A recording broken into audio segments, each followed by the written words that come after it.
Good afternoon, dear guests. Happy to see all of you here today to have a great discussion, I think, if I look to our today's agenda about the possibilities of Latvian companies to participate in Ukraine's reconstruction. I will just give a short insight what we are expecting to have today and how we are planning to organize our today's event.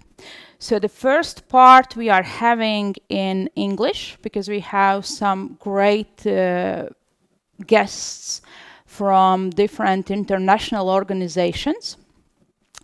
And we are planning to have that part around 1 hour. And then we will go to the second part of our event, which we will hold in Latvian. Discussing more about the possibilities Latvian authorities provide to Latvian companies in Ukraine. I also want to say that we are going to record this seminar and we will publish that in our social networks and also in our webpage. So it will be available after today for everyone who want to rewatch this or watch this as a first-timer. We will start with the opening remarks from the Ministry of Foreign Affairs and from the Latvian Embassy in Ukraine. And then we will follow with the 3 presentations from the international donor organizations, International Finance Corporation, Multilateral Investment Guarantee Agency, and International Bank for Reconstruction and Development. And then we will follow with a presentation about the economic situation in Ukraine. Without any further remarks, I give a floor to Mr. Kristaps Brūsbārdis, Director of the Department of Economic Relations and Development Cooperation Policy at the Ministry of Foreign Affairs. Please, Kristaps. Yes, hello. Good afternoon, everybody. First of all, I would like to thank the organizers for initiative to organize this meeting. I think it's timely to organize discussion and exchange views.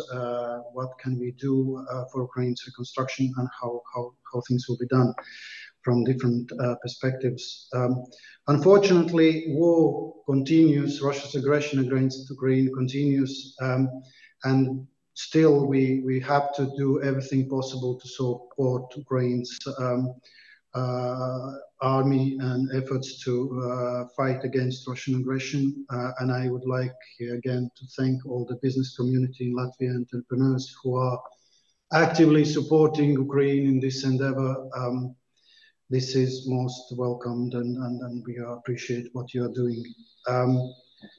At the same time, we strongly believe that reconstruction of Ukraine should not be delayed anymore, and we have to move forward with reconstructing the social infrastructure, businesses, so that the, people can return to their normality as much as it's possible in these times. We see that international community is gradually starting first reconstruction projects, and Latvian government has allocated 5 million euros this year for Ukraine's reconstruction. We adopted the documentation at the government's level in May, and we are in the final stages of getting ready for practical works to start. I will explain in details in the second part what we are doing this year, and we can share some ideas how we can move forward for next year. The commitment from politicians is that we will have again 5 million for Ukraine reconstruction next year, and we will work from our side to ensure that this is the case. At the EU level, we also have discussions about how the EU can engage in Ukraine's reconstruction. There is a proposal from the Commission on the table about 15 billion euros for the next years. The work is still ongoing. We hope that by end of this year we will have agreement and that we can proceed then swiftly with the practical implementation of Ukraine reconstruction. In our efforts to help reconstruct Ukraine, there's one element that is very important for us, and I'm sure Ukrainian colleagues will share this. Ukraine is the candidate country for the EU accession, and we have to build back better. We have to prepare Ukraine in reconstructing. We have to prepare Ukraine for EU membership.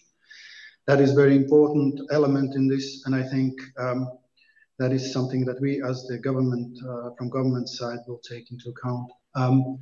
In all these reconstruction efforts, private sector has a huge role to play in all possible ways. One is, of course, the participation in reconstruction projects. The second is the creation of the jobs and work opportunities in Ukraine. Third is many of our entrepreneurs have experienced the transition, what it does mean to join the EU.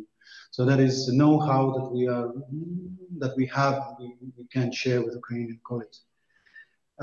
So I very, very much welcome this initiative and hope for successful and useful discussions.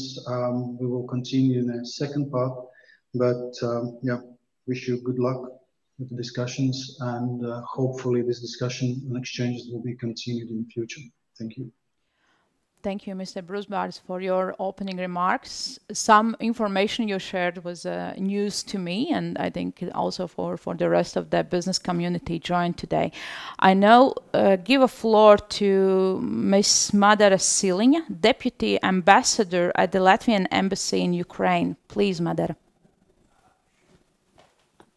Hello, everyone from Kiev. Hello, colleagues.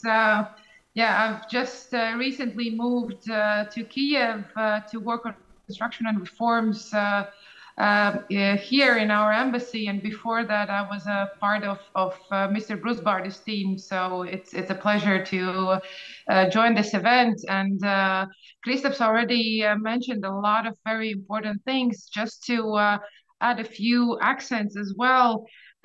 Indeed, as it was mentioned, Euro integration is very important to us, and the Ukrainian government has also put a big focus on anti-corruption and the business environment, also in this current context of war. And there's a lot of initiatives happening on their behalf as well, with our support. And also now they're working on plans for regions, for reconstruction and investment attraction. So that might also be interesting for the businesses. And of course, already in the conference in London, many businesses, including Latvian, joined the Ukraine Business Compact and have shown interest to support Ukraine. So this is just a small note from my side, and just to say that all the business missions and the Latvian Investment and Development Agency resident representative in Ukraine is also here, and he will be also talking more about how they are working. And our doors are always open. Our emails are on the website, and we're always happy to facilitate. Thank you.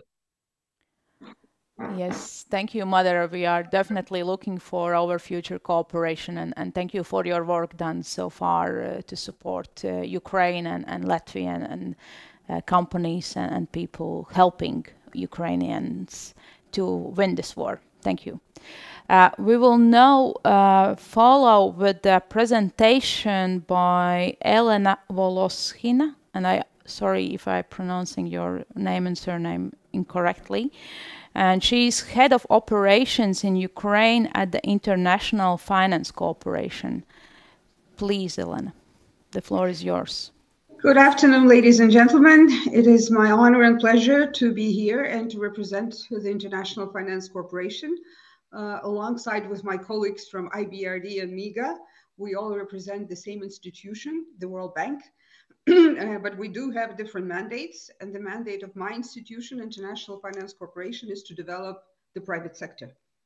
The private sector in Ukraine before the massive invasion, played a very important role. It was the driver of reforms. It contributed to between 60 and 70% of the country's GDP. And as the GDP went down by 30%, hence the private sector also went down by 30%.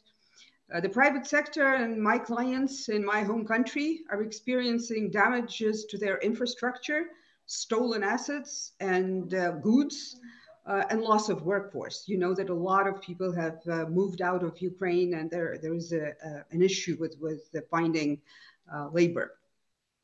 There was a study that was done by the European Business Association, which says that only 40% of Ukrainian private sector now operates at full capacity. 10% ceased to operate completely. At the same time, the private sector in Ukraine turned out to be quite resilient. Not only do the private sector players continue with their ongoing operations, fix the damages at their own cost, because it is very difficult to get access to funding these days, especially long-term funding, but they also finance the army, they pay taxes, and they also very often perform social functions because communities are not able to do so. I have numerous examples where my clients were supplying tons and tons of water in Mykolaiv because the water supply was damaged. So the private sector is resilient. It is continuing to operate, but at the same time, it needs help. IFC never stopped operating in Ukraine, and over the last 18 months, we have committed 400 million of funding to the Ukrainian private sector. Half of it was through our global trade facilitation program, where we supported critical exports and critical imports. The rest of the funding went towards the very important sectors for the country's economy. We supported agricultural players, we supported IT companies, and recently we signed the last transaction, which we're very happy with.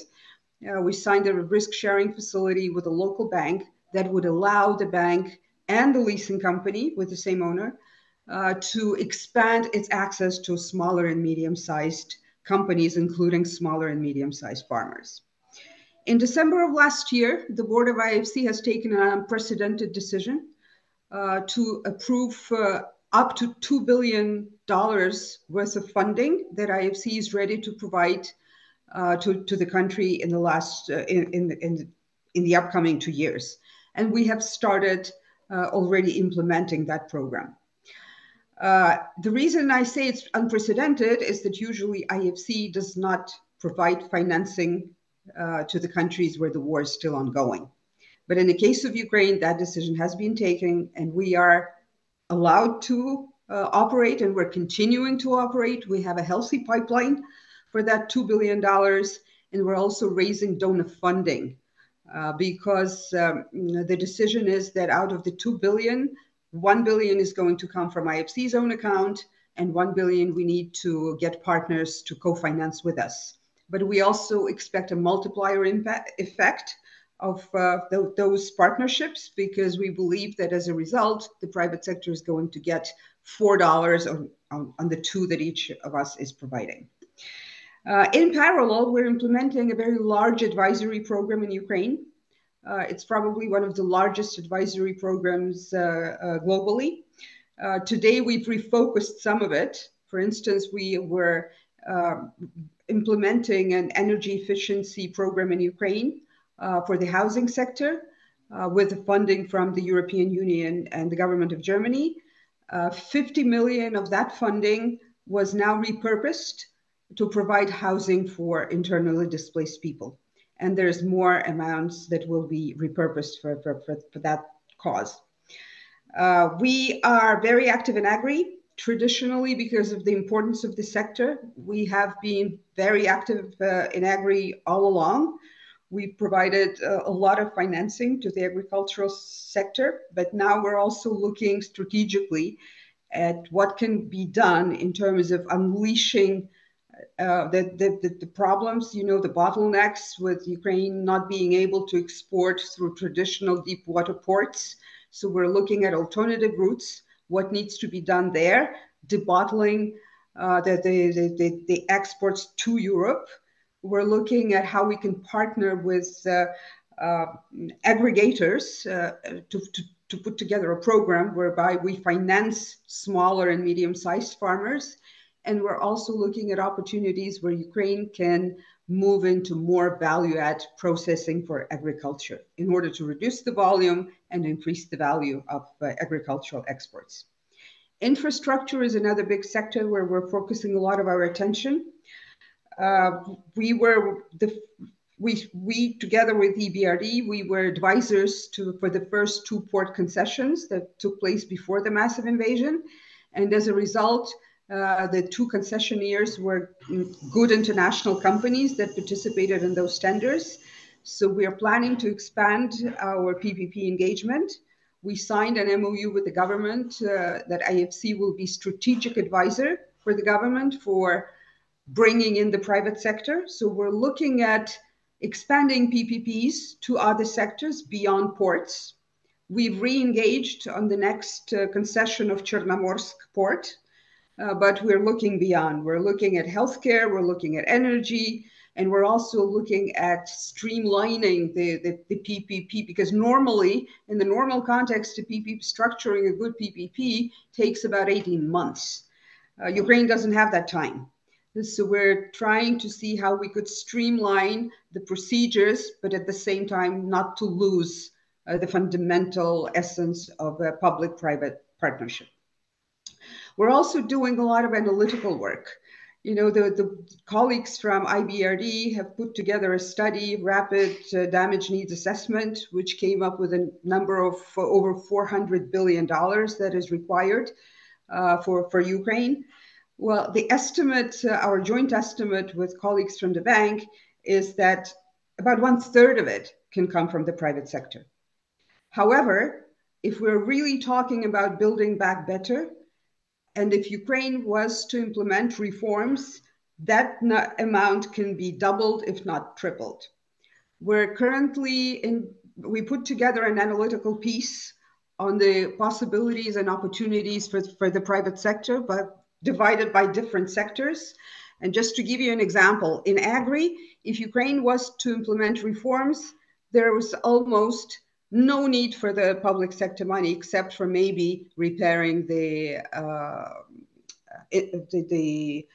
irrigation system. That's where the public funding is needed. But otherwise, the private sector can completely finance the rebuild of agriculture. In transport and logistics, the amount could be 4 times bigger than the current estimate. Again, if the reforms were to take place, if the road network reform took place, if the reform of the airport network took place, and if alignment with the EU regulation were to take place. Same in energy. In housing, we're looking at new ideas and new approaches, because we understand that housing needs are going to be enormous. So there needs to be an innovative approach to how to rebuild housing. We're doing it very much in conjunction with colleagues from IBRD, who are a lot more experienced when it comes to policy advice. So we look at them for providing us with the best practices and examples. This is very much a joint effort. We're working very closely with colleagues from MIGA on discussing possibilities for insurance, for private sector participants, and we stand ready to continue to assist Ukraine. And the last point on how the Latvian companies could help, there are multiple ways. Latvian companies can participate in tenders for the works or for consulting engagements, but most importantly, and this is what Ukraine needs, we need investment from companies from all over the world, including Latvia. And yes, I understand it is very difficult to think about investing long-term money while you still have shelling and bombing almost every day. However, I've traveled around the world over the last more than 6 months doing similar presentations in Europe, in Canada, in other countries. And as a result of these discussions, people at least started looking and preparing. Because as you know, these projects take time. So my plea to you is that if you're interested in Ukraine, come talk to us. we can sit down, we can develop projects jointly, and we could think of a way how we could help you. We know the country quite well, and we are ready to support you if you decide to invest in Ukraine now or later on. Better now, because, at least start thinking and preparing projects. That would be my recommendation. Thank you, Olena. Thank you very much for this presentation and this information. And I actually fully agree with you regarding the pledge to invest in Ukraine. I think this is they are in a need, and this is a very good time to do that, because the war will end, Ukraine will win, and we need to start invest already now. Afterwards, it takes a time, so we need to be prepared for that moment that everything can go as soon as possible, as fast as possible. So we keep your contacts with us, and I hope there will be some questions from our participants after other two presentations from the World Bank Group. So thank you, Olena, for this. I will now give a floor to Annabella Libeo, I hope with the pronunciation with the word and surname, from from the Multilateral Investment Guarantee Agency. Please, Annabella. Good afternoon, everyone. I'm Annabelle Libeo. I work in the regional hub of MIGA that covers Europe and Central Asia region. And I'm very pleased here to represent MIGA. I wanted to make sure that to start with, I present a little bit of the agency's activity. So MIGA is part of the World Bank. We promote foreign direct investment into countries, and we basically provide investment guarantee solutions globally for cross-border equity and debt investment. And we can also support trade finance. MIGA's portfolio is nearly 28 billion US dollars from as of last fiscal year and June of this year.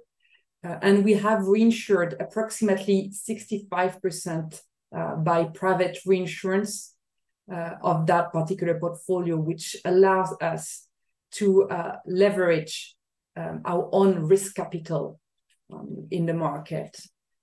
What MIGA is doing in terms of leverage, more precise, is like every dollar of its equity is basically MIGA provides over $16 US dollars in guarantees. So it brings private sector investors and lenders into projects across sectors to support really where the needs are in countries. We operate in jurisdictions where other reinsurance is unavailable and prohibitively expensive. So we have that also capacity to take on more risk. And MIGA has 3.5 billion US dollars in guarantee in what the World Bank says as fragile and conflict areas in the world. So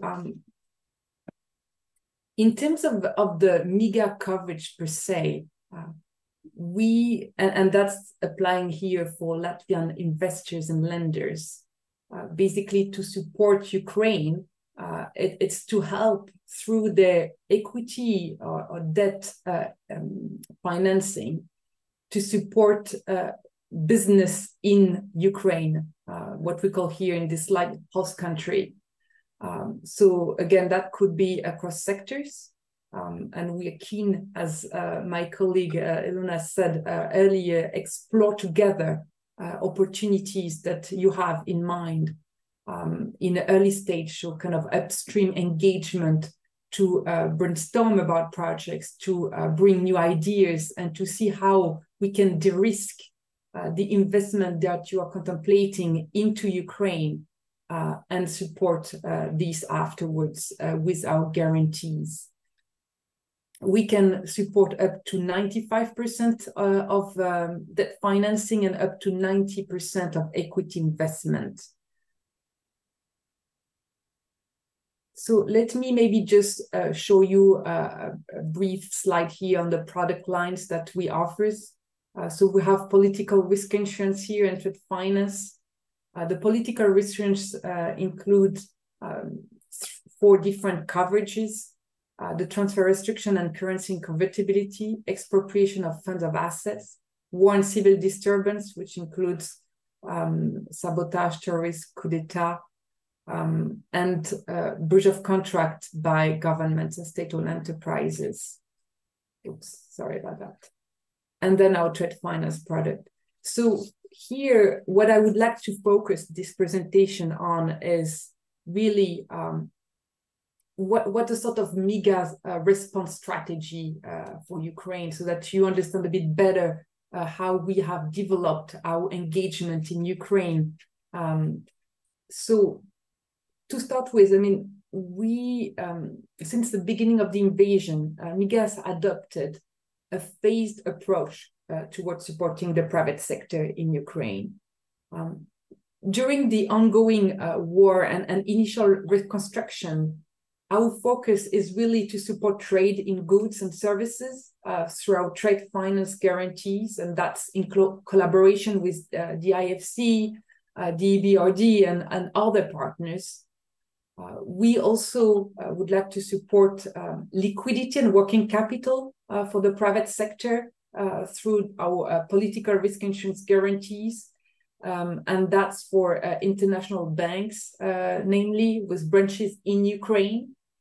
In fact, we have already last year and this year supported Raiffeisen Bank International and ProCredit towards that in that particular line of action. And we also have an aim to really ensure that there is sustenance in the private sector during this invasion. For us, what matters is really to consider long-term repair and reconstruction projects selectively. We're also currently looking at projects that are to support basically, that requires the coverage of war and civil disturbance, especially supporting the projects in the real sector. In fact, we are looking actively into 2 new projects in that vein. And once the situation allows it, MIGA will deploy the entirety of its solutions. It's important for us to really include all the provisions, insurance for real sector projects in the agribusiness and services, transport, housing, energy, and so on. So for us, really, the sort of nexus here is to leverage also our partners. So I mentioned the IFC and the EBRD through the trade finance programs, but we're happy also to look into other ways of collaborating. We have basically also connected with DFC on that aspect.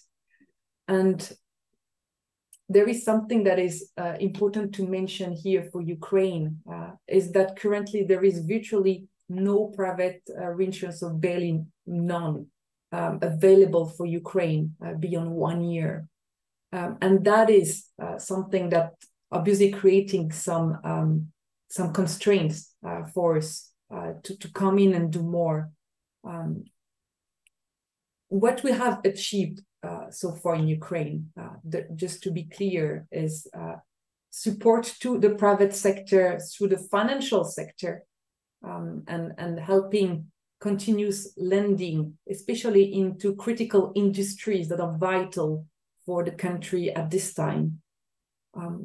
For example, to help small and medium-sized enterprises with access to working capital needs through the local subsidiaries of international groups, banking groups, that helps, for example, farmers to benefit from financing and continue exporting grains outside of Ukraine. By the end of this year, this calendar year, MIGA expects to have underwritten around $260 million of political risk insurance. And we we would likely be the largest kind of provider of investment guarantees in Ukraine by then. So MIGA is really uniquely positioned in a sense to use its own balance sheet here and leverage both the public and private reinsurance to provide insurance in Ukraine. We have risk appetite for that, and especially for the most urgent needs. We would like to boost more the liquidity in the banking system, especially for the SME working capital needs.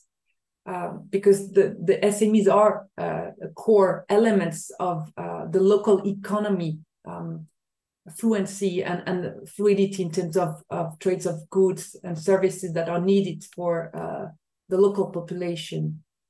We do want to support also import of essential goods through the trade finance more, and of course bring back private sector investment into the real sector.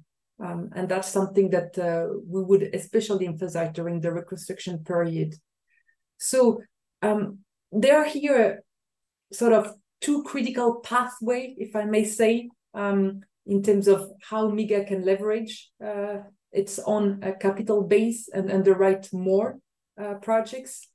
The first one is really this partnership that I mentioned with development finance institutions to help really do more in terms of this leveraging of extra dollars into the country. We are in close collaboration, strengthening the collaboration with our partners, so IFC, EBRD, GFC, but also UK FCDO. And the second pathway that I'd like to mention is really the reinsurance, the private reinsurance. And here, we know it's not that available at this time, but we keep pursuing and think about opportunities to collaborate with our private reinsurers. And in fact, we have successfully managed to do so for at least one transaction in Ukraine since the war started. So that where I would like to kind of emphasize, and that's one of my last points here, about the creation of a new trust fund within MIGA that is specifically dedicated to support projects in Ukraine. And we call it SURE-TF. It's basically to use a pool of donor financing that blend with our risk exposure that we take on our books, and possible, if we can find public and private reinsurance in the market. So help really leverage more, do more in the country. Right now, every dollar of donor money allows MIGA to issue $5.3 of guarantees in Ukraine. And this is great. We want to do more here. We have received generous donation from Japan, the UK, Norway as well. But we could do more with additional donor resources. So that's something that we're exploring as we speak here. So the need of investment insurance is massive. We know it. And this is something that we really want to be a key partner here, a key player in Ukraine, to continue support the country now, but also in the reconstruction phase, and in all sectors possible. So really that's my key message here. Please, for the Latvian investors, come to us. I'll share my contacts right now. I have this presentation can be also shared after this this conference, so that you can go through a little bit more specifics of what we have done. We have some project structure here that presents the project that we have supported. I'm not going to go through that really. I wanted to really emphasize on the key message here in today's discussion. But really, we have all of these projects that we have been looking at, and that could be setting good examples of what or how we can support Ukraine more. And here are my contacts together with my colleague Olga Skovskaya. So we'll be very pleased to interact with you more in the near future. Thank you very much. Thank you, Annabelle, for your presentation. I want to also open a floor for questions to the participants, for the speakers who have talked so far and will continue to speak in the first part. How we are going to do that, please type your questions in the chat part of this meeting, and then I will read the questions, and I hope our experts will be able to answer them. If not on this stage, then we will send those to them, and they will reply afterwards. And we will definitely share presentation from Miga.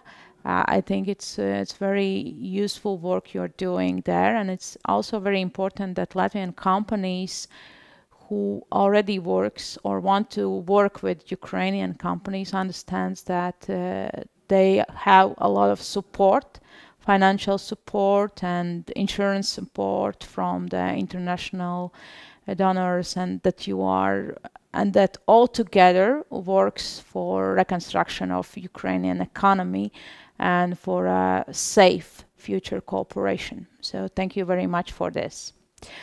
We will continue now with the presentation from the International Bank for Reconstruction and Development, and by Sevara Melibayeva. Sevara, are you here? Yes, you are here. Nice to see you again. Please. Thank you. I also will share my presentation, and I hope it works from the first try. Good. Let's try. I was thinking that during the COVID time we have all learned that sharing. Oh, it worked. Great. Okay. You can see it? Yes, okay. We can see it very well. Great. Please. Great. Thank you. Good afternoon, good morning, good evening, colleagues, and thank you very much for inviting us to this event. And we're really happy to share the opportunities that may be useful to some private sector in Latvia, specifically from the IBRD perspective, in addition to those that have been already shared by my colleagues from IFC and MIGA. My name is Sevara Melibayeva. I'm a program leader for infrastructure and sustainable development sectors in Eastern Europe, which includes Ukraine and Moldova. And this, just to spell out, sustainable development includes 5 sectors: water, agriculture, environment, social, and also urban and municipal sectors. And infrastructure covers transport, digital development, and energy sectors. And my presentation is slightly long because I wanted to make sure that the slides are shared, but I will try to be brief while presenting. As already was mentioned by my colleague Olena, I wanted to start to provide a little bit of a context or snapshot of the needs in Ukraine. And as Olena mentioned, we have completed an update of rapid damage and needs assessment in Ukraine, covering damages, needs, and losses over 1 year since the invasion of Russia and Ukraine, marking basically an anniversary from February 2022 to February 2022 to February 2023. And as mentioned, the study identified a total damage to about 20 sectors of about $135 billion. And the needs for reconstruction and recovery were estimated across those sectors of about $411 billion that are needed over the next 10 years. And the largest share of damages have been imposed in sectors such as transport, housing, and energy, but also social protection, explosive hazard management, and agriculture. And this assessment was prepared in collaboration with the government of Ukraine, European Commission, United Nations, and the World Bank. Just to mention that I will share also the link where the full report can be shared at the end of this presentation. You will see the slide, the link to this report. In response to these identified huge needs, the World Bank has been trying to mobilize funding from various donors, and a trust fund has been set up called Ukraine Relief, Recovery, Reconstruction and Reform Trust Fund, briefly URTF, which has mobilized donor contributions, including contribution from Latvia. And I wanted to especially thank government of Latvia for this pledge and for this contribution, which has enabled now the World Bank to mobilize some resources for our emergency projects, which are focusing on repairing damaged infrastructure, restoring public services, and sustaining economic activities. And the first emergency operations have been prepared in energy and transport and health sectors. And I will stop briefly to provide some snapshot of the scope of these operations and what the procurement opportunities are under each of these projects. And also to mention, we're currently preparing 2 more operations funded through URTF in housing and agriculture sectors. First, I'd like to brief you about the energy project, restoration project of winterization and energy resources, or briefly REPower project. The total needs in the energy sector identified by this rapid damage and needs assessment exceed $10 billion, and more than half of energy facilities have been damaged, with the largest share being in power sector. And Ukrenergo, which is the SOE, state-owned enterprise of Ukraine, substations targeted particularly transformers, causing extensive electricity disruptions across Ukraine downstream. In response to this needs, the project was prepared REPower for a total amount of $500 million, with initial funding allocated immediately in the amount of $200 million in grants from URTF. And this project is financing emergency equipment, which is mostly procurement for repair and restoring electricity transmission infrastructure. This component is implemented by Ukrenergo. And the second component is financing emergency equipment for the heating services. And the third component is covering project management and general monitoring to ensure compliance with the World Bank social, environment, financial management, and other fiduciary measures. Just to mention, the total project amount that was approved in April 2023 is $500 million. However, out of that, only 200 was funded, so we do still have 300 million remaining as a financing gap.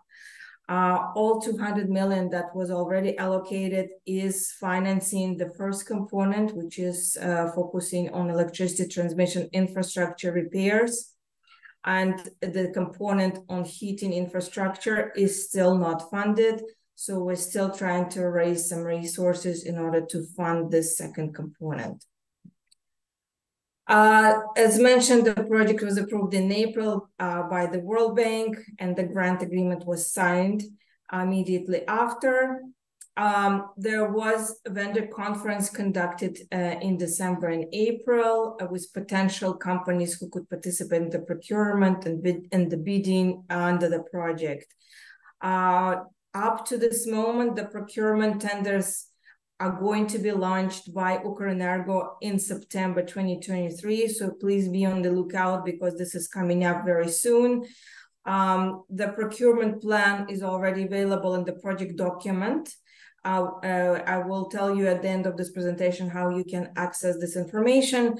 However, it's a living document and it's constantly being revised, so please be on the lookout for the revised versions, which would be coming out in September. On the immediate procurements that are coming up and covered under the 200 million is going to be procurement conducted by Ukrenergo for truck-mounted cranes and pickup trucks. It's to support Ukrenergo to actually carry out some of the repair works, and they have a huge shortage of this equipment. Also, 330 kilowatt auto transformers will be tendered out for procurement starting in September. And as I mentioned, heating equipment is still not funded, but as soon as we secure some financing, there will be procurement also conducted for mobile heat-only boilers for heating centers, mobile mini cogeneration units, and other equipment and materials for the heating services. The next project is in transport and logistics, called Repairing Essential Logistics Infrastructure and Network Connectivity, a short RELINC. The damage to transport, the needs for the transport network recovery and reconstruction were estimated of about 92 billion, mostly being in railway infrastructure and rolling stock and national roads, as well as local roads. And due to the disruption of the Black Sea ports, as of February 2024 this year, the total losses were estimated about 20 billion to the transport sector. To help government of Ukraine to carry out some repair and mitigation activities in order to offset the disrupted transport network through Black Sea, and also to repair the urgent and needed connectivity on both and rail networks. $585 million project was prepared and approved in February this year, of which only 50 million has been so far allocated from URTF. The project is funding mostly procurement of modular bridges in order to repair connectivity of the road network. Also procurement of flatbed railway wagons in order to expand, enhance capacity of railway company to transport westwards for increasing the cross-border transshipment capacity. And also the project is financing some equipment and materials for repairing rail lines and rail bridges. There will also be some technical studies carried out that are still being defined for which specific projects they will be prepared, and also these obviously will be announced for potential procurement. The status of activities, the procurement for the modular bridges is going to be launched in September, so coming out very soon. For your information, the procurement for this first tranche of the grant under 50 million is being conducted by UNOPS, which was engaged by government of Ukraine to help them also to have more streamlined procurement processes. The preliminary procurement plan is already available in the project document online, and the revised procurement plan will be republished soon. The general procurement notice has also been already published on March 27th.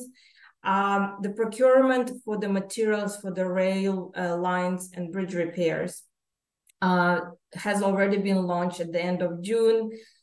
20 lots were tendered out of which 15 lots are going to be signed sometime in September. However, for 5 lots, the bids came out to be unsuccessful. Therefore, these would be retendered. So procurement of materials will be retendered for 5 lots, with tender being announced shortly, very soon.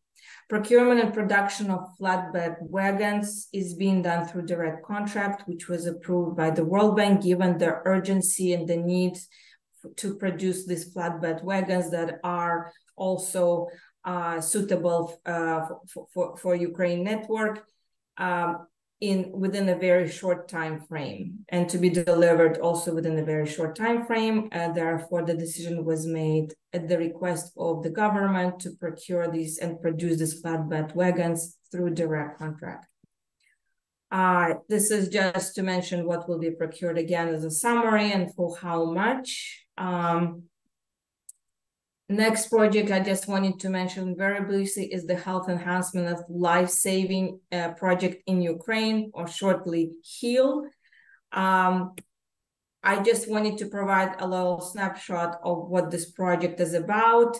As in terms of procurement specifically, you may be interested to look into component 2 and 3. For component 2, there will be tenders announced during the fall for procurement of equipment for primary healthcare facilities, and same for hospitals. And there may be some small works contracts also tendered out for hospital and primary healthcare repairs.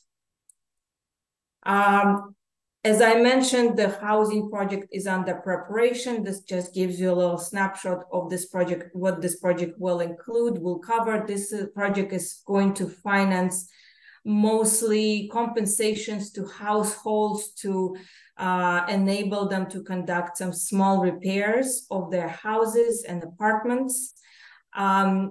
These compensations will be paid through the government national program called e-Restore, and it will be conducted through a DA system. So the bank is providing support for that component. This will not include any procurement going forward. However, on component 2, there will be some expected procurement. Initially, the government plans to launch technical design studies, which will be conducted for selected municipalities for routine and capital repairs of multifamily buildings that have been damaged up to 40% of the structure. Following the preparation of the design studies, there will be also procurement of works carried out by municipalities to engage contractors for small repair works of multifamily buildings. In terms of the specific procurement plan, and procurement methods that will be applied under this project, you will be able to find this information once the project is approved. The expected approval date is in end of August this year, so coming up very soon. And shortly after, the project document will be published with the preliminary procurement plan.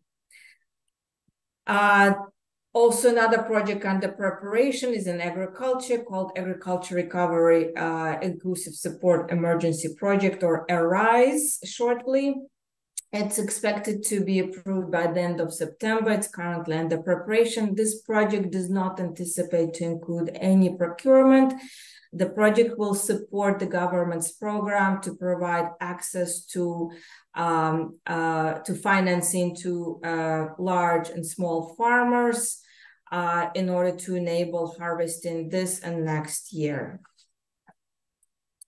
Some of the information, if I have the time, I want to run by to share with you that, the project documents that I was talking about can be accessed through the link that is shown on this slide, and the page looks as is depicted on this slide, where you can basically click on each project for Ukraine and find the necessary project documents.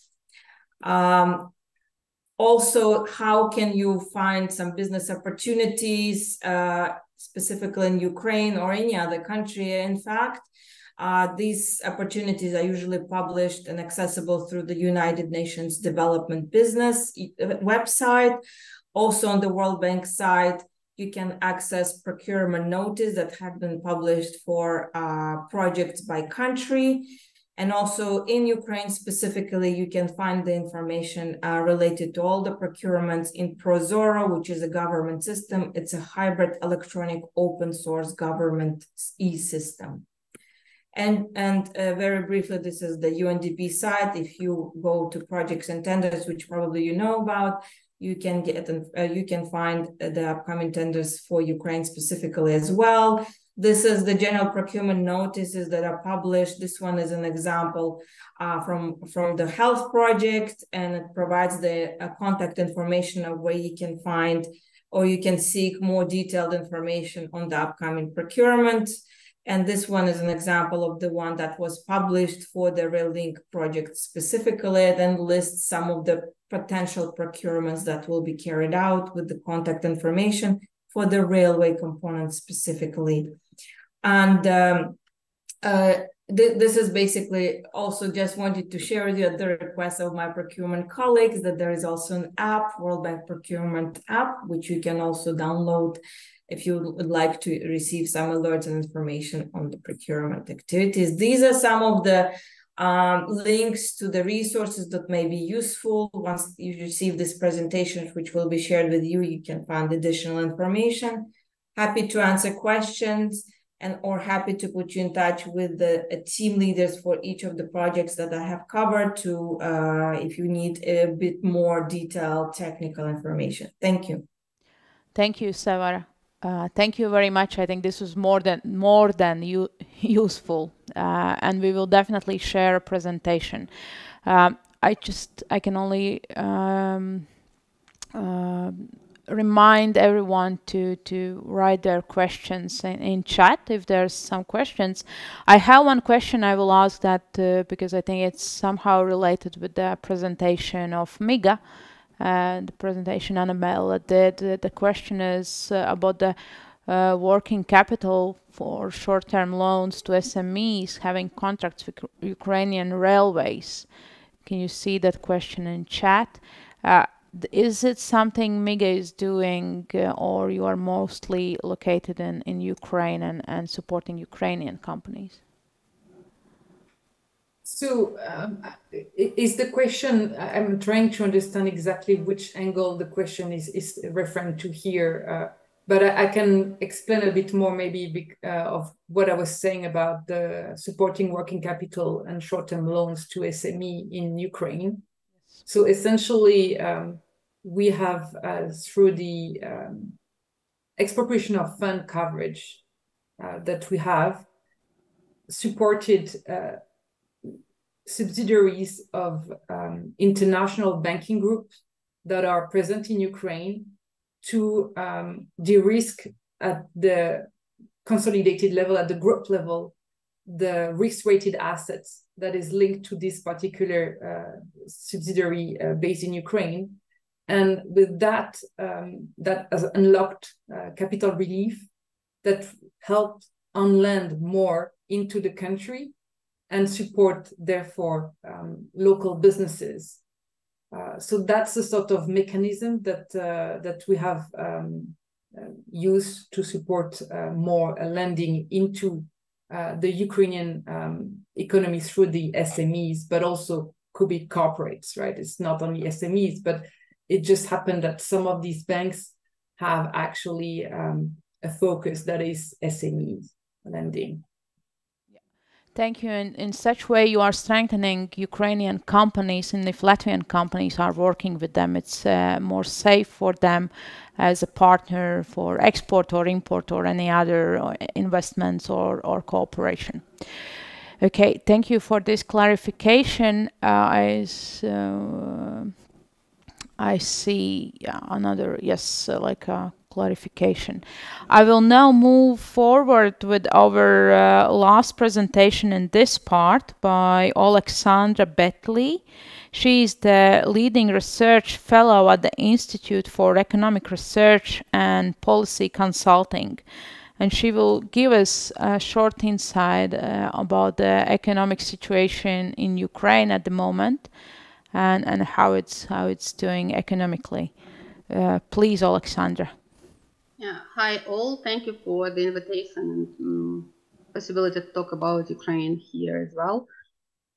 So as it was mentioned already, last year Ukraine's GDP dropped by 30%, and it's not a surprise because we have a really big war and we have lost lots of territories which are still not liberated, and our army is working for that. But taking into account really huge drop of economic activities last year, we have increased in economic activities starting March, you see from the chat. And according to the currently, we have estimate of our Ukrainian Statistical Service for the first quarter only, and for the first quarter, Ukrostat says that the real GDP dropped by 10.5%. For later periods, we are in the institute making our own estimates of real GDP developments and developments of sectors, following the news, following statistics which is available still in Ukraine. And as a result, according to our estimates, in July, real GDP increased by 8% as compared to July 2022. In June, it was 15% year on year. And the difference is explained predominantly by the fact of a high statistical base last year, because you see from the chart that basically there was a huge drop in activities by more than 45% in March 2022 when the full-scale invasion just started. And then our business was adapting to the situation, our economy started adapting, and even though we have lost many population which had to flee to Europe, for example, and other countries, the estimates basically vary, but they are close to 4 million people. And some people started returning, and as a result, our economy started also kind of recovering a bit as compared to March 2022 from very low period. When we talk about current situation, then in the institute, we also conduct monthly business surveys. These are surveys of business which continues working in Ukraine. And our business, I would like to say that it is optimistic, and it is optimistic about the future. It is optimistic about the development in the future.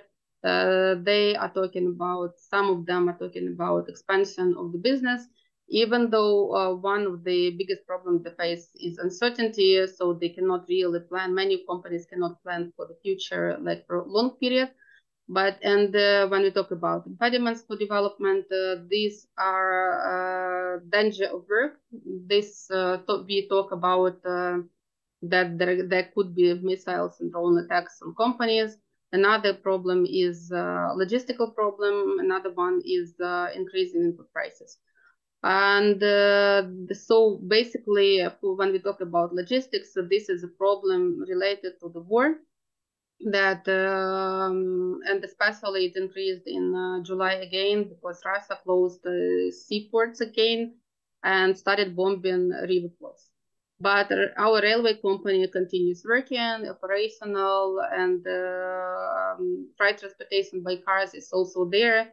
And our government tries to be kind of very operational in creating some possibilities for the business to not stay in the lines. For example, they have created on borders so-called electronic queues when freight transportation can register and not stay in the line for a long time, but basically there is a transparent queue for exporters as well from Ukraine. And when we talk about external trade, just again because of problems with the seaports that they are not opened anymore, exports dropped in July to the lowest levels since the beginning of full-scale war. And we see that trade deficit in goods reached 13.7 billion, which is kind of a big amount for Ukraine. And but imports is coming to Ukraine, and these are full imports, for example, that because in April, May last year, Russians destroyed pretty much all our storage capacities and refineries, and therefore we import lots of gasoline, oil, etc. So fuel is imported, and that's one of the drivers of import growth. Also, we imported energy appliances and some others, and therefore the trade is still going on. And we see from figures, I mean, like it's still a bit lower than in 2021, but it's kind of our freight transportation is kind of increasing, and that allows the business to adapt for the challenges. In August, the National Bank of Ukraine reduced the key rate, discount rate, from 25% to 22%. This was a result of lower inflation. So you see on the chart that in July, inflation dropped to 11.3% year on year, as compared to 26.6% in December. And this was due to restrained consumer demand and NBU keeping hryvnia exchange rate fixed. Even though I should mention that the National Bank of Ukraine has already approved the strategy for easing exchange rate and currency controls, which aligns with our agreement with the IMF. And therefore, we have already first steps taken by the National Bank of Ukraine to ease these currency controls and capital controls, which will be favorable for investments as well. And one of the story behind the inflation, which should be taken into account, that in 2022 and pretty much in 2023, administrative tariffs are kept fixed. So if we compare our inflation with inflation in European Union, then we have to take into account that our inflation is mostly about food inflation, while in European Union countries, it was mostly energy price increases. In June this year, electricity prices were finally raised somewhat, but for example, natural gas prices and heating tariffs remain the same. And actually, big amounts of international assistance allowed the National Bank to increase international reserves, and they reached 41.7 billion in the end of July. Therefore, National Bank has enough power to keep kind of exchange rate from big kind of shifts when it decides not to fix it anymore and move to flexible exchange rate. When we talk about budget, then this is a really big issue for Ukraine, actually. And when we talk about one of the biggest parts of revenues are now grants. Grants received primarily from the United States of America, because other donors basically provide us with loans. It's concessional loans, so it's with lower fee and it's for longer maturities. But still, these are loans. For example, when we talk about macrofinancial assistance, which we regularly receive now from the European Union, and we are really grateful for this and appreciate this assistance, but we still have to take into account that these are loans, and therefore we will have to return them, and that's why Ukraine has to do all reforms. And after we win the war, so we will be able to return the money easily. But again, what is important here is that tax revenues are really important now for Ukraine, because tax revenues and domestic borrowings are the sources for financing of our defense and the security items. And you see on the chart, this dark blue area, it's our financing of defense. And then a smaller part, but still very big gray area, is public order, security, and justice. So these are those expenditures which should be covered by domestic sources. They're not covered by our financial assistance from international partners, because military assistance is provided according to different budget lines of European Union, of other countries, of United States, etc. And therefore, our business continues paying taxes, and it continues. That's why the business operation is really important for Ukraine at the moment, and that's why there were last year imposed several support systems for business development. These were discounted loans provided, like subsidized loans provided to some companies. These were some grants, like small ones, but still very important when you don't have time, money for development, especially when you see your property or your asset destroyed and you need money to recover, because currently the government doesn't have money to compensate for losses imposed by business by the war. And so on this chart, you see our state budget financing and grants in different forms. It's in billion of hryvnias. I'm sorry, I didn't put it here.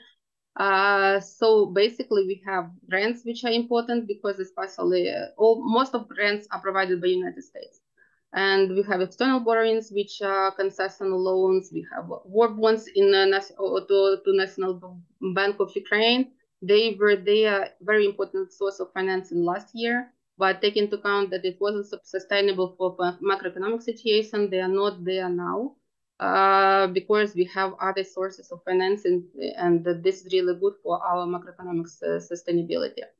And as it was mentioned, I would like to add some slides, and it was mentioned already, these figures, that according to World Bank estimate, we have lots of losses and total damages of infrastructure. This is from February report. We will have new ones soon. And when we talk about total damages of 135 billion, current estimate is already more than 150 billion. So we will see bigger numbers in September when we see a new report. And when we talk about needs, total recovery and reconstruction need is assessed at 411 billion by the World Bank. So now it will be more, but we still talk about these figures now. This number does include Build Back Better principles. So it's not that we are building what we had before, but we really want to reconstruct and modernize Ukraine. So we want to be more energy efficient, we want to be more sustainable, etc., more inclusive, because inclusivity is important thing for Ukraine, taking into account that many people now will be with disabilities, and these are not only military people, but also civilians. And from this, I would like just to say that I think that even more than 1/3 really should come from business. It's not only international business, but also from Ukrainian business. But I really hope that there will be many kind of joint ventures. So I mean, like joint companies created by other companies, from international companies with Ukrainian ones, because this will be benefit for both. Our companies will receive access to financial capital, to knowledge, and international business receives knowledge how to work on and what is our domestic market and how it is operational. On the QR code, you can see our Ukraine Recovery Cookbook, which Institute prepared with the partners in one of the projects. And why this is important is just to understand that reconstruction is already going on. So it's not that we are waiting. I mean, like after the war is we will win the war. And currently, when we talk about reconstruction, there are several very important agencies there. This is Ministry of Infrastructure, Restoration Agency, and local communities. So local communities are, all of these agencies are basically making procurements where foreigners are also invited. And as it was shown already, I mean, like all tenders are published on Prozoro website. It's electronic public procurement system of Ukraine, and it is available in English usually as well. I mean, like everybody is invited to participate, because when we talk about, for example, some of construction materials which are really of high need, for example, for Ukraine, then we don't have a storage of big amounts of kind of pipes, big amounts of windows or something like that, and therefore the procurements are also done, I mean, like abroad. One of the sources of information for recovery and reconstruction project is DREAM system, the digital restoration ecosystem for accountable management. It will become more operational now. Demo version is already there, and it will become more operational in October. So you will be able to find there like projects and procurements as well for different projects, for schools, for healthcare establishments, etc. So you will see, I mean, like even, I mean, like I think it will be important only also for business, not only to sell something for this kind of tenders for reconstruction, but also to see whether the school is planned to be recovered, whether hospital will be in some localities where it was destroyed, and therefore you will be also able to see, I mean, like whether it is able, you will be able to open business there, just because it is important, I mean, like to know that people will be in the city, just because there is a school, there is a hospital, and therefore business can find the working place, labor force as well there. And some useful links, basically, when I was talking about economic indicators of Ukraine, these are from our monthly economic monitoring of Ukraine, which we prepare monthly in the Institute. If you would like to subscribe, you can write Victoria Zoltanka on the email which is provided. I will send the information, the presentation afterwards. Also, what I would like to say with you also is the European Business Association prepared investment map, and it already contains some projects which are open for international business to participate in. And we talked to EBA last week, and they said that they will have more projects there. It's really investment project, investment possibilities.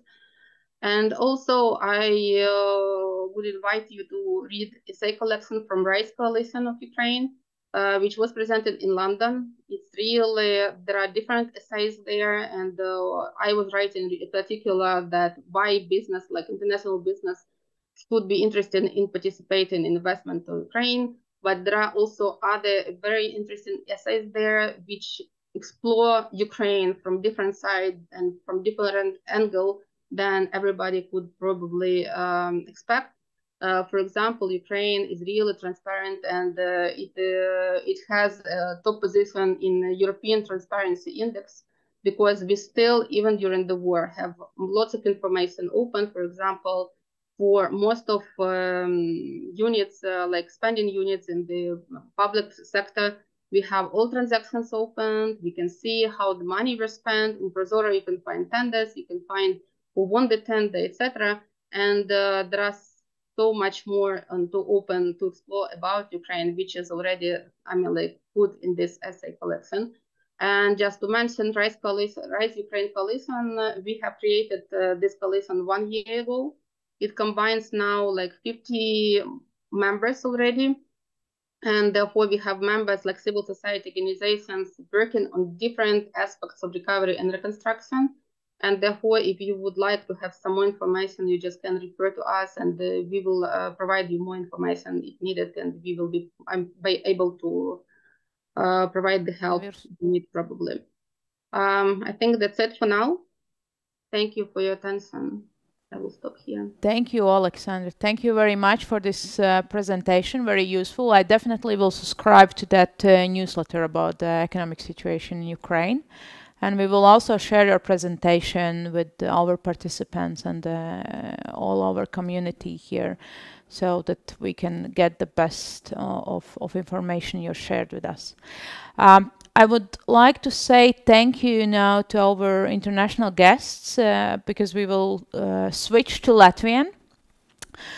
We are behind the time. I was somehow very distracted, or very happy to hear everything our speakers told us so far. But we will now switch to Latvian, and I will give a floor to Kristaps Brusbārdis, kurš ir ekonomisko attiecību un attīstības sadarbības politikas departamenta direktors ārlietu ministrijā, un viņš izstāstīs, kādas tad ir Latvijas budžeta iespējas un atbalsts Ukrainā. Lūdzu, Kristap. Jā, paldies. Kā jau jūs dzirdējāt, vajadzības ir milzīgas Ukrainā. Es īsi izstāstīšu, kāds ir, kur mēs esam šobrīd domāšanā par Ukrainas rekonstrukciju. Es saprotu, ka uzņēmējs var interesēt jautājumu, kas arī saistīti ar tirzniecību ir, bet šodien mēs vairāk par rekonstrukciju. Pirmkārt, mēs esam izvēlējušies Černīgivas reģionu kā galveno, kur mēs veltīsim uzmanību Ukrainas rekonstrukcijai. Tas nav tā, ka mēs nevaram īstenot projekts citur, bet prioritāte ir Černīgiva virkni iemeslu dēļ. Mums ir goda konsuls tur, salīdzinoši netālu no Kievas. Mums ir dažādas vēsturiskas saites ar dažādiem uzņēmumiem ar šo vietu. Un arī izmērs reģionam salīdzinoši ir ar mums piemērots. Tā kā ir virkni iemeslu, kādēļ Černīgiva. Otra lieta, šobrīd mēs pievēršam uzmanību rekonstrukcijā galvenokārt sociālajai infrastruktūrai, tas ir skolām, bērndārziem, slimnīcām un tā tālāk, ar pamatdomu, lai pēc iespējas ātrāk varētu atgriezties tā iepriekšējā dzīve, kāda viņam bija, lai cilvēkiem ir nodrošināts pamatu sociālās pakalpojumu grozs. Tas, ko jau kolēģi no Ukrainas puses minēja, Ukraina ir arī sākusi no sava budžeta finansēt rekonstrukciju, tā kā tur ir virkne darbi, kas ir jau tie, kas ir bijuši Ukrainā, to savām acīm ir redzējuši. Vienlaikus ir viņiem acīm redzami jūtams finanšu trūkums un visam viņiem nepietiek. Starptautiskie partneri ir sākuši savus rekonstrukcijas projektus, bet šobrīd es teiktu, ka tas ir vairāk tādā agrīnā stadijā, kur notiek atsevišķu pilotu projektu īstenošana, bet tāda pilnvērtīga, pilna apjoma rekonstrukcija nav sākusies, virkni iemeslu dēļ, kur karš nav pēdējais no viņiem. Otrs ir, kad visām finanšu saistībām ir diezgan administratīvi garš process. Un trešais noteikti šobrīd visi primāri pievērš uzmanību atbalstam Ukrainas armijai, lai varētu karot un cīnīties pret Krievijas agresiju. Tas, ko paši pirmos projektus Latvijas valdība īstenoja pagājuši gadu, bija 2 nelieli projekti. Šogad ir jau ambīcijas lielākas, valdība piešķīra 5 miljonus. No šiem 5 miljoniem ārlietu ministrijai tika iedot 3 miljoni, kurus tad mēs arī šobrīd pabeidzam ieviešanu, lai mēs varētu īstenot. 2 miljoni ies caur ANO attīstības programmu, sociālās infrastruktūras projektu atjaunošanai. 1 miljonu mēs nepilnu 1 miljonu 900 tūkstoši, tur būsim precīzi. Mēs iesim cauri Latvijas NVO, un arī ar mērķi rekonstruēt projektus Ukrainā. Tad ir 2 miljoni iedot ekonomikas ministrijai, kur jau ir izgājusi valdībā ar informatīvo ziņojumu par to, ka tiks pirkts konkrēts preces. Tur ir paredzēts iepirkt saliekamās mobiļmājas un aprīkojumu bērnu dārziem. Šobrīd Eiropas Savienībā, pabeidzot par Latviju vēl, mēs bija iepriekšējai valdībai apņemšanās 5 miljoni gadā atvēlēt Ukrainas rekonstrukcijai, tā kā skatīsimies, kāds būs jaunās valdības lēmumi. Kad mēs no ārlietu ministrijas puses aizstāvēsim šo iniciatīvu, kad Latvija ir jāiesaistās Ukrainas rekonstrukcijā. Tas, kas ir par Eiropas Savienības līmeņa procesiem, tad varbūt pamanījāt, nesen vasaras sākumā bija komisijas priekšlikums par daudzgadu budžeta pārskatu. Tas ir ļoti tehnisks nosaukums, bet zem tā faktiski lielākā, būtiskākā finansējuma sadalījums ir par Ukrainas rekonstrukcijai nepieciešamā finansējuma atrašanu nākamajos gados. Tur ir paredzēti līdz 50 miljardiem nākamajos 4 gados. Šobrīd notiek darbs pie šī priekšlikuma. Plāns ir, kad līdz gada beigām vajadzētu par to vienoties, un tad nākamajā gadā Eiropas Savienība varētu sākt iesaistīties Ukrainas rekonstrukcijā. Jāsaka uzreiz, ka Eiropas Savienības nauda ļoti daudz ies caur Ukrainas valdību. Un šeit tīri skatoties no mūsu viedokļa, ir ļoti svarīgi, ka mūsu uzņēmēji spēj, katrā gadījumā ir informēti un spēj tajā piedalīties. Un šeit ir Ukrainas procedūras, par kurām viena ir Prozoro, kas jau tika minēta, tā ir iepirkuma procedūra, caur kuru šie iepirkumus plāno īstenot. Un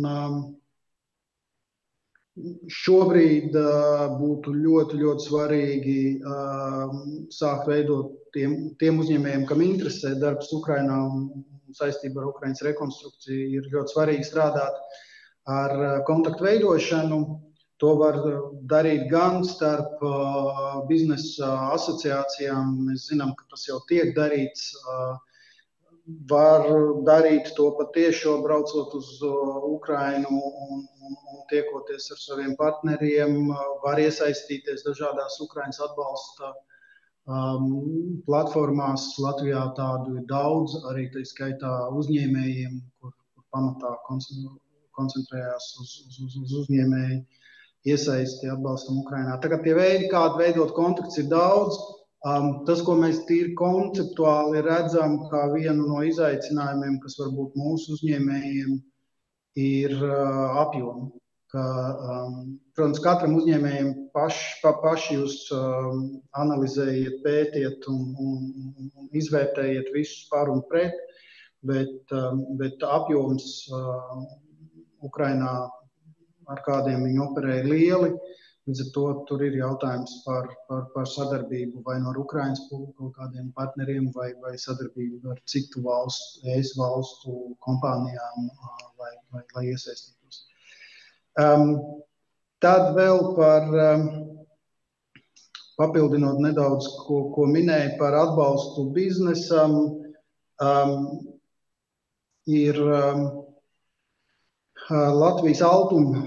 Ir eksporta garantija kredīti joprojām uz eksportam uz Ukrainu, tā kā viss, kam interesē, es noteikti ieteiktu aprunāties ar Altumu, kā viņi var iesaistīties, palīdzēt. Un tad ir arī, tā skaitā, starptautiskās programmas, kur var iegūt papildus informāciju. Noteikti kolēģi no LIA izstāstīs precīzāk par to ikdienu Ukrainā, Kijevā, un tām aktualitātēm, kas ir tīri uz vietas. Es domāju, ka tas ir īsumā, ko es vēlējos izstāstīt. Ja ir kādi jautājumi, tad priecāšos atbildēt. Paldies! Jā, paldies, Kristapis. Arī klausoties gan mūsu iepriekšējos runātājos, gan arī tagad klausoties tevi, man jau veidojas tāds nākamā informatīvā semināra uzmetums, plāns, kur mums noteikti vajadzētu runāt ar Ukrainas valdības ministriju pārstāvjiem par iepirkumiem, viņu iepirkuma aģentūru visdrīzāk, kā tad tie iepirkumi tiek veikti un ar ko būtu Latvijas uzņēmumiem jau tur ļoti konkrēti jārēķinās, ņemot vērā, kā šīs naudas, šie finanšu līdzekļi plūst, piemēram, lai piedalītos rekonstrukcijā. Noteikti arī ar Altumu, gan par eksporta garantijām, gan par šiem te apgrozāmo līdzekļu programmu un pieejamību. Un es domāju, ka mēs varam vēl padomāt, kas ir tādas kopīgi, tādi galvenie uzsvari jau tādam daudz tehniskākam un praktiskākam semināram. Arī droši vien jau papildus arī par Pasaules bankas iepirkumiem un EBRD iepirkumiem jau tādā tehniskākā fāzē. Bet tagad es došu vārdu Latvijas Investīciju un attīstības aģentūras pārstāvniecības Ukrainā vadītājam Aināram Mežulim. Ainār, vai jūs šeit esat? Man liekas, es jūs redzēju kaut kur. Jā, tūlīt jūs uzliks uz lielā ekrāna. Jā, jūs tagad esat uz lielā ekrāna. Jūs esat tur uz vietas Kijevā vai jūs esat... Šobrīd es esmu Latvijā. Šobrīd esat Latvijā, bet vispār mēdzat būt arī Kijevā, vai ne? Es pareizi saprotu. Mēnesi tur, pusmēnesi šeit. Jā, mēs labprāt tiešām tad arī no jums dzirdētu, kā no LIA puses šobrīd viss izskatās tur un eksporta darījumi un investīcijas un kā jūs atbalstat uzņēmumus no Latvijas, kas grib strādāt Ukrainā. Lūdzu, Ainār. Jā, pirmām kārtām jau, jāsaka tā, ka no ārlietu ministrijas pārstāv jau diezgan daudz arī izstāstīja par tām problēmām vai aktualitātēm, kas ir. Bet ko es gribu teikt un arī mudināt Latvijas uzņēmējus, īstais laiks, laikam, ir šobrīd jau meklēt sadarbības partnerus. un tieši sadarbības partneris Ukrainas pusē, jo vieniem pašiem ieiet Ukrainas tirgu, tas arī bija diezgan sarežģīti jau pirms kara, un tagad kara apstākļos, un es domāju, arī pēc kara būs vēl sarežģītāk. Tāpēc pirmām kārtām ir jāmeklē savā sadarbības jomā, jeb savā biznesa jomā uzticams sadarbības partneris. Šeit katrā ziņā es varētu arī nākt talkā tiem interesantiem, kam ir interese par kaut kādu sadarbību konkrētu biznesa jomu, vai īpaši tas ir saistīts ar investīciju projektiem, jo tas ir jādara jau šobrīd. Es vienmēr saku, ka ja ir kāds, kas ir gatavs iet ar investīcijām, ar kādām ražotnēm, tad tas ir jādara tagad un jāmeklē sadarbības partneris. Un tā, mans piedāvājums vienmēr ir, kad vajag būt 50/50. Ko es ar to domāju?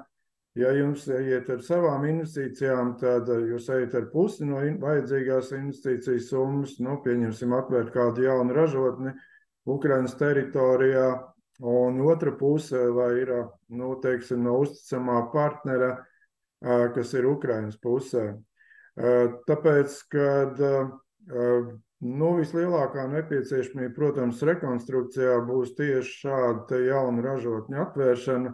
Šeit jau tika pieminēts tas pats, kas ir šobrīd jau no valsts budžeta programmas, šīs te moduļu māju ražošana un tādu vienreizēju programmu, vienreizēju sūtījumu mēs varam izdarīt, bet skaidrs ir viens, ka šādām ražotnēm ir jāatrodas tur uz vietas Ukrainā, tāpēc, kad loģistika pat par sevi vest no Latvijas moduļu mājas, un jebkuru lielāku šādu produktu, tas ļoti sadārdzinās. Veidojot šādu ražotni Ukrainā, kur ir visi nepieciešamie izejuma materiāli, katrā ziņā tas ir daudz izdevīgāk, un tas būs ar lielu pievienoto un paliekošu vērtību jau tagad, sākot ražotni un beidzoties karam. Mēs paši zinām, ka dzīvojamais fonds ir viens no tiem, kas ir kara laikā cietas un cieš joprojām visvairāk, un tā atjaunošanai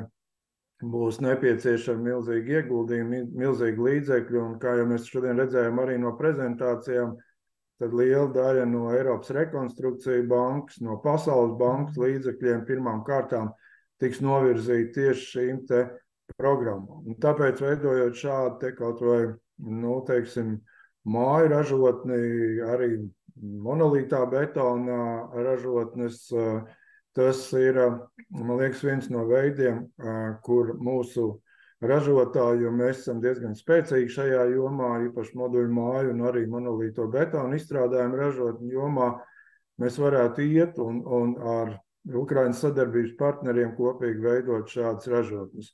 Tā ir viena aktuāla lieta, ko es domāju, ko vajag darīt tagad. Kopš māja mēneša jau ir bijuši man 3 uzņēmēju delegāciju vizītes, tagad septembrā beigās plānojās vēl viena uzņēmēju vizīte tieši uz Černovcas apgabalu, jo Ukrainas apgabali izrāda diezgan lielu iniciatīvu no savas puses, veidot saucamos biznesa fórumus B2B formātā un saliekot kopā mūsu uzņēmējus, kam ir interese gan eksportā, gan investīcijās, gan importā no Ukrainas, un liekot pretīm arī šo pašu nozaru uzņēmējus no Ukrainas puses. Pavisam nesen, jūlija mēnesī, augusta sākumā, mēs bijām Ļvovā ar šādu te fórumu, un arī Kijevā, tiekoties Tirdzniecības rūpniecības kamerā Ukrainas, un ir savi rezultāti, ir jau starp 2 kompānijām, celtniecības kompānijām noslēgts sadarbības memorandums, vairāki uzņēmēji ir tādā sarunu procesā, un es domāju, ka tas arī vainagosies ar, zinām, sadarbības rezultātu. Tā kā, ja kādam ir konkrēta interese, varat griezties pie manīm, un, kā jau es teicu, septembra beigas mēs organizēsim vēl vienu šādu tirdzniecības, ja to mēs tā varam nosaukt, tirdzniecības misiju uz Černovcas apgabalu, kur tieši ar apgabala vadības iniciatīvu tiek rīkots šāds te biznesa fórums. Un tā sadarbība turpināsies arī tālāk, jo jau tagad ir izrādījis tādu pašu interesi arī Ternopoles apgabals. Un manā skatījumā šobrīd tieši, kad Rietumu Ukrainas apgabali ir tie aktīvākie, un tas arī no drošības viedokļa, kas var mudināt mūsu uzņēmējus iesaistīties šajās tirdzniecības misijās. Un otrs moments, kad, kā jau es teicu, šī pat celtniecības tēma ir ļoti aktuāla tieši šobrīd Rietumu Ukrainas apgabalos, tāpēc, ka ļoti daudz cilvēku ir emigrējuši tieši no Austrumu Ukrainas uz Rietumu Ukrainas, un šis milzīgais, dzīvojamo ēku, tā skaitā arī skolu, bērndārzu deficīts tieši šobrīd izpaužās Rietumu Ukrainas teritorijā. Tā ir otra lieta. Trešais, ko es gribētu teikt, kad ir jārēķinās arī Latvijas uzņēmējiem ar to, ja jūs iesiet Ukrainā, tas nav viss tik vienkārši, īpaši ar eksporta precēm, ar mūsu produktiem, tāpēc, ka visi šie preces, arī visas šīs, teiksim, arī kaut vai projektu izstrādes ir jāsertificē pēc Ukrainas standartiem, lai gan viņi saprot, ka viņi iet uz Eiropas Savienību, un mums ir Eiropas certifikāti, un tas viss ir labi, bet šobrīd vēl Ukraina nav Eiropas Savienības loceklis, un tādēļ viņu standarti pirmām kārtām darbojās. Un tas ir vēl viens iemesls, kāpēc ir vajadzīgs Ukrainas partneris, Ukrainas uzticams partneris, kas var palīdzēt šīs lietas atrisināt, šīs certifikācijas problēmas. Šobrīd lielākās problēmas, ar ko es gribētu teikt, saskarās, un tas arī izrietēja jau no Ukrainas pārstāvju prezentācijām, ir tieši loģistika, jo, kā mēs zinām, tad ostas praktiski nedarbojās. Dzelzceļa transportu mēs mēģinām pamazām soli pa solam attīstīt šo dzelzceļa transportu uz mūsu ostām caur Poliju. Pagaidām pamatā vienīgais ir autotransports, bet šeit arī ļoti liels problēmas, īpaši, teiksim, arī ar graudu tranzītu, jo Polijas puse ir diezgan strikti iestājusies un varētu teikt diezgan liels šķēršļus šim autotransportam, īpaši graudu tranzītam uz mums ar visiem fitosanitāriem nosacījumiem, GPS izdalīšanu un tam līdzīgi. Šeit ir, es domāju, arī šobrīd jau ir iesaistīts tās sarunas notiek jau valdību līmenī, un mēs noteikti to turpināsim, lai to attīstītu, jo principā nav normāli, ja transportam ir jāgaida 10 līdz 15 dienas no Ukrainas puses uz izbraukšanu. Tajā ziņā jāsaka, Ukraiņu malači, viņi ir ievieši elektronisko rindu un, teiksim tā, lielās autofūras nestāv uz robežas, viņas gaida vienkārši izbraukšanu, bet, fakts pats par sevi, tas ir diezgan liels sarežģījums. Un arī braucot uz Ukrainu, jūs redzat, teiksim, no Polijas puses rindas reizēm ir no 3 līdz 6 kilometriem. Paši saprotiet, cik diennaktis ir jāstāv automašīnai, lai pārietu robežu. Tā kā tas ir sarežģījums viens no galvenajiem, kas šobrīd arī bremzē varbūt tādu aktīvāku ekonomisko sadarbību arī starp Latviju un Ukrainu. Bet, kā jau es teicu, tad ir jāizmanto iespējas, jāizmanto tas mirklis, kad jāiet šobrīd Ukrainas tirgu un arvien aktīvāk. Vēl viens moments ir tas, kad tad, kad kara darbība apstāsies, mēs ļoti labi zinām, ka lielās valsts ar lieliem finansējumiem un investīciju fondi ļoti ātri ieies. Šobrīd viņi ir nogaidošā pozīcijā, kā jau arī minēja, šeit arī vairāk pārstāvji, kad šī kara darbība viņus vēl bremzē. Kas vēl ir viena no bremzējušām lietām, ka joprojām nav īstas mūsu uzņēmējiem biznesa garantijas, arī investīciju garantijas. Par to tika daudz runāts Londonas fórumā. Es ceru, ka vistuvākajā laikā, varbūt nākošais gads tomēr, kad pavērsies šīs lielās Eiropas Savienības atbalsta un finansējuma programmas, tas tiks pilnībā sakārtots un nodrošināts. Tas arī pavērs vēl vienu soli un vēl vienu ātrāku kustību uz priekšu arī no mūsu puses uzņēmējiem. Un pēdējais, ko es gribu teikt, jau pavisam nesen, kādu mēnesi atpakaļ, caur Lijā mēs bijām uztaisījuši arī tādu semināru, un es domāju, ka vairāki, diezgan daudz Latvijas uzņēmēji arī piedalījās šajā seminārā online, kad Prozoro, kas jau vairākas reizes tika šoreiz te pieminēts elektroniskā Ukrainas iepirkuma sistēma, viņas šīs sistēmas uzturētāji prezentēja šo programmu un to darbību. Viņa bija arī pēc tam ievietot Lijā mājaslapā, kur varēja ar šo ierakstu iepazīties prezentācijām. Es gribu teikt un aicināt, mēģināt arī startēt šeit, jo caur šo, teiksim, elektronisko iepirkumu sistēmu parādās gan lielākie privātie iepirkumi, gan lielākie arī valsts un pašvaldību iepirkumi. Un īpaši, ja vēl jums ir jau partneris, jeb arī tuvākā laikā tiks atrasts sadarbības partneris, tad kopā ar Ukraiņu partneri noteikti startēt šajos iepirkumos, jo viņi tomēr ir caurskatāmi, viņi tomēr ir garantēti, un īpaši jau valsts un pašvaldību iepirkumos tur šis risks, teiksim, ir daudz mazāks. Tā kā tas ir galvenais, ko es gribēju jums šodien pateikt visiem, un katrā ziņā aicinu, ja ir kādam interese, un diezgan daudz katru dienu Latvijas uzņēmumi ar maniem kontaktējās un griežās pēc informācijas, un mēs arī ar viņiem sadarbojamies un cenšamies rast risinājumus palīdzībai.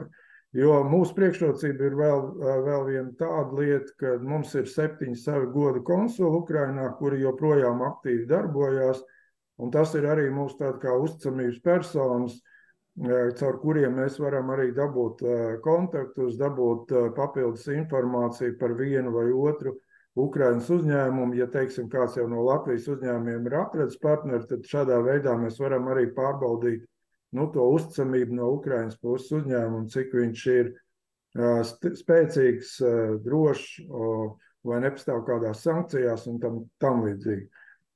Tas man īsumā šobrīd viss. Paldies jums! Jā, paldies.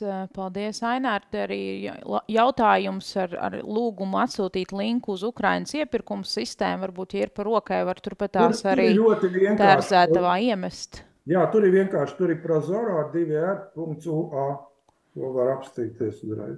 Jā, bet mēs katrā ziņā arī sūtīsim prezentācijas, tur bija arī šīs saites norādītas, mēs arī no savas puses droši vien atradīsim un padalīsimies. Jā. Arī ar jūs pieminēto Lija webināru par elektronisko sistēmu, domāju, ka varam arī to ar kolēģiem sarunāt, ka atsūt un arī nosūtam šodienas dalībniekiem un plašākam lokam. Bet turpināsim tagad ar Jāni Taukaču, fonda uzņēmēju mieram dibinātāju un Sorainen partneri zvērinātu advokātu par to, kā Latvijas uzņēmēji var palīdzēt Ukrainai un saņemt nodokļu atlaides. Jāni, redzu jūs uz ekrāna. Es zinu, ka jums ir arī prezentācija, bet saprotu, ka laidīsim no mūsu studijas. Jā, ja nav sarežģīti. Labdien visiem! Es saprotu, ka man ir apmēram 7 minūtes, lai pirms jūs dodaties savos ikdienas darbos un vai atkal jau gatavojaties mūsu nākamajai Latvijas izlases basketbola spēlei. Bet pavisam īsti līdz ar to es izstāstīšu par šo te manu tematu, šīs dienas tematu, pastāstīt, kādas tad nodokļu priekšrocības Latvijas uzņēmumi var iegūt ar to, ka viņi vai uzņēmēju mieram vai citai sabiedriskā labuma organizācijai ziedo vai naudu vai preces. Ja, pavisam īsi pašā sākumā par pašu fondu uzņēmēju mieram. Kopš kara sākuma mēs jau esam sākuši darboties būtībā kopš kara pirmās dienas, un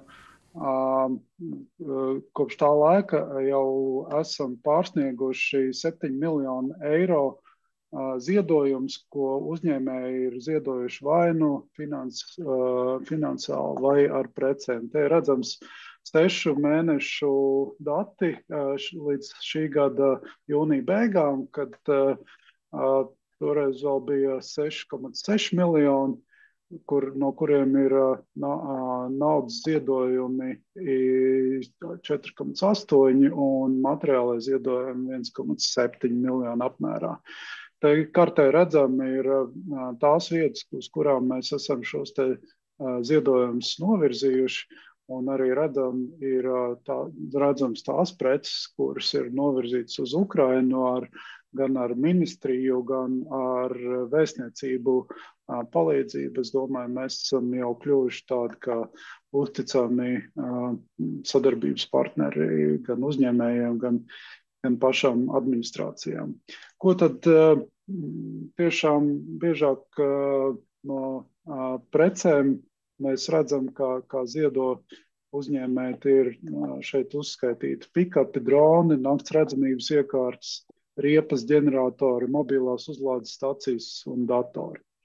Tagad par manu tēmu, pavisam īsi par pievienotās vērtības nodokli.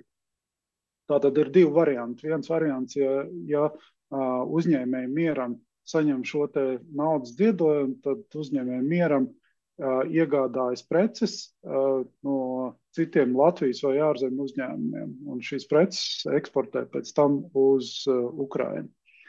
Šajā gadījumā mums ir notikušas ilgas diskusijas gan ar ieņēmumu dienestu, gan ar Finanšu ministriju par PVN piemērošanas kārtību šādām iegādēm, un kaut arī pirmšķietam liekas, ka tā ir iegāde iekšzemes teritorijā, kur viena sijā pārdod preces Latvijas fondam, tad tik un tā šis regulējums paredz, un to ir apstiprinājuši gan ieņēmumu dienests, gan ministrija mums rakstveidā, ka šādā gadījumā sijās vai preču pārdošanai drīkst piemērot 0% PVN likmi, nevis 21 standarta procentu likmi.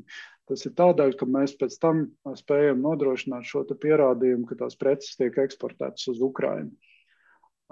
Otkārt, gadījumā, ja uzņēmums ziedo pašu preci, nevis naudas līdzekļus, tādā gadījumā arī ir likumā pateikts, ka uzņēmums drīkst atskaitīt priekšnodokli par šo te preču iegādi, kaut arī pēc tam uzņēmums šīs te preces ziedo fondam uzņēmējam mieram, ko, protams, uzņēmējam mieram tālāk eksportē uz Ukrainu.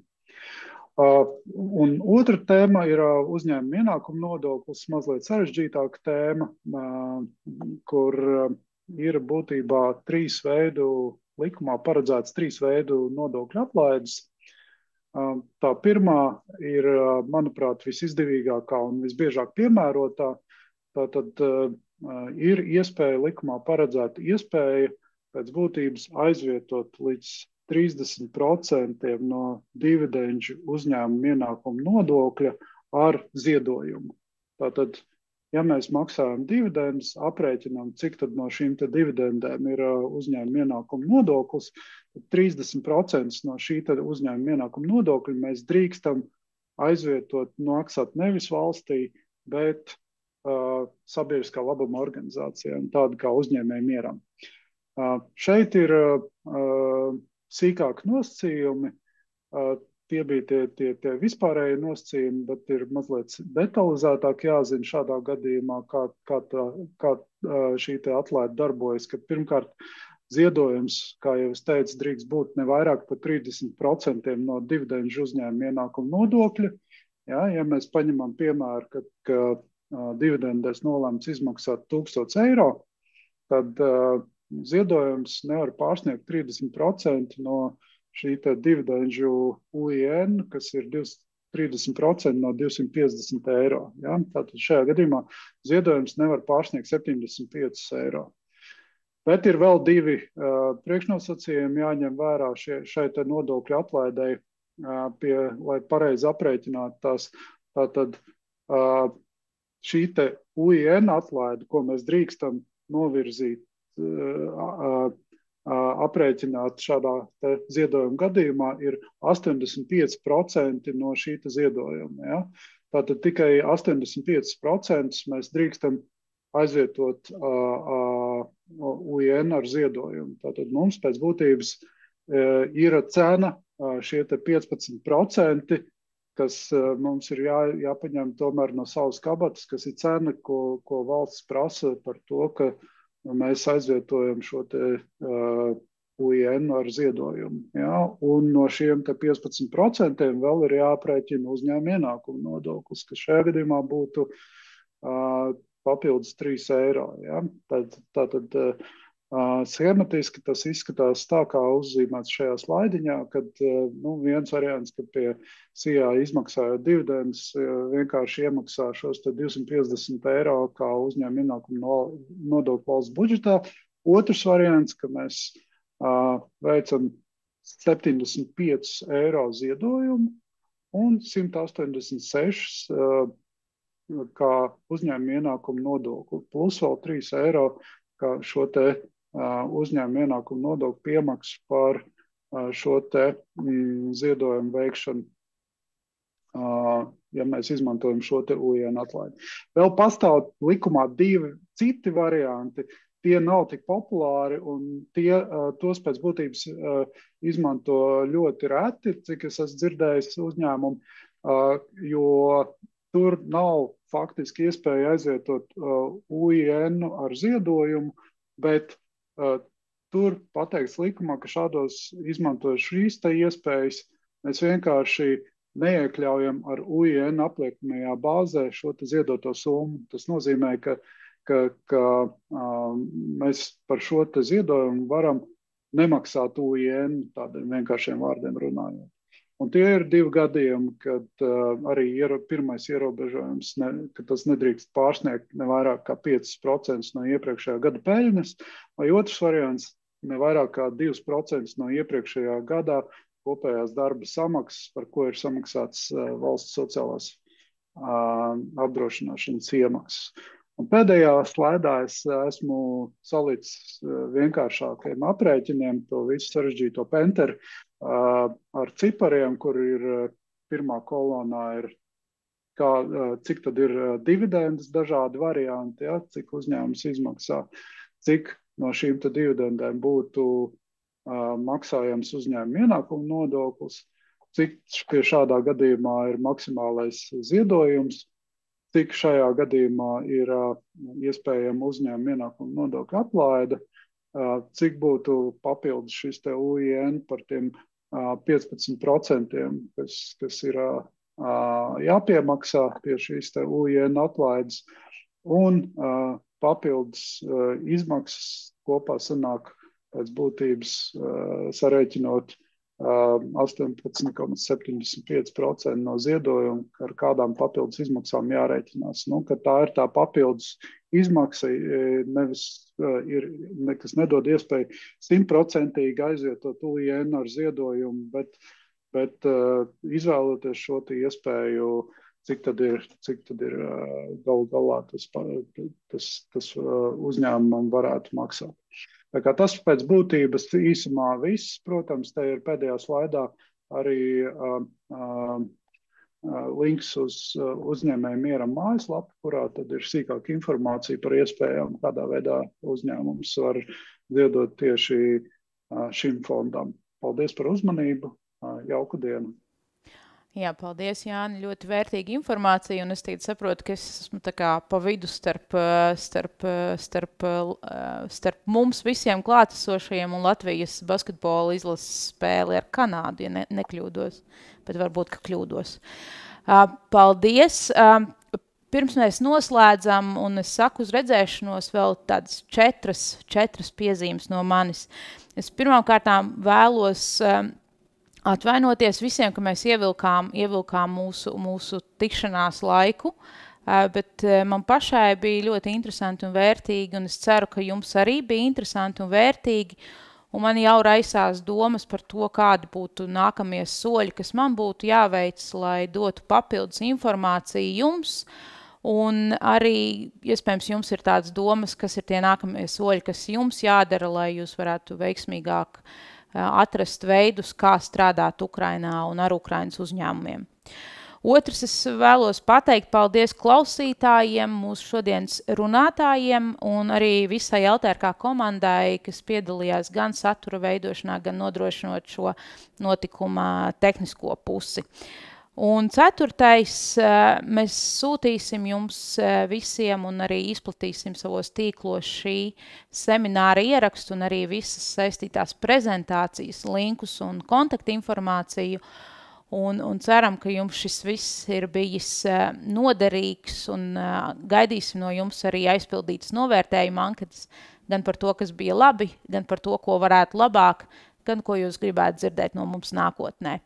Un turpināsim atbalstīt Ukrainas armiju un Ukrainas tautu tās cīņā par uzvaru.